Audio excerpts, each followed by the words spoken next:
حزب اللہ کے سربراہ شیخ حسن نصر اللہ سن 2006 میں اسرائیل کے ساتھ جنگ کے بعد بہت کم منظر عام پر آئے ہیں۔ حزب اللہ کے جنگجوؤں نے لبنان پر اسرائیلی حملے کے موقع پر اسرائیلی فوج کے ساتھ مقابلہ کیا تھا اور اس کے 150 سے زیادہ فوجیوں کو ہلاک کیا تھا۔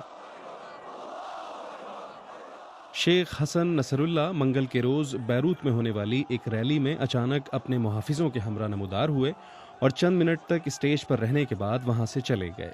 بعد میں انہوں نے کسی محفوظ پناہ گاہ سے ویڈیو لنک کے ذریعے جلسے سے خطاب کیا۔ نحن يوما بعد يوم نزداد عددا دن بدن ہماری افرادی قوت میں اضافہ ہو رہا ہے اور ہماری تربیت میں بہتری آ رہی ہے۔ ہم مستقبل کے لیے پہلے سے زیادہ مسلح اور پر امید ہیں۔ اگر کوئی یہ سمجھتا ہے کہ ہمارا اسلحہ پرانا ہو رہا ہے تو وہ یہ جان لے کہ ہم پرانے اسلحے کو نئے اسلحے سے بدل رہے ہیں۔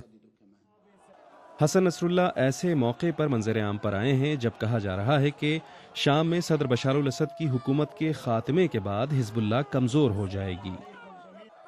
انہوں نے شام میں حکومتی اصلاحات کی حمایت کی ہے اور وہاں جاری مزاحمتی تحریک کے مقابلے میں حکومت کے ساتھ کھڑے ہونے کے موقف کا اظہار کیا ہے۔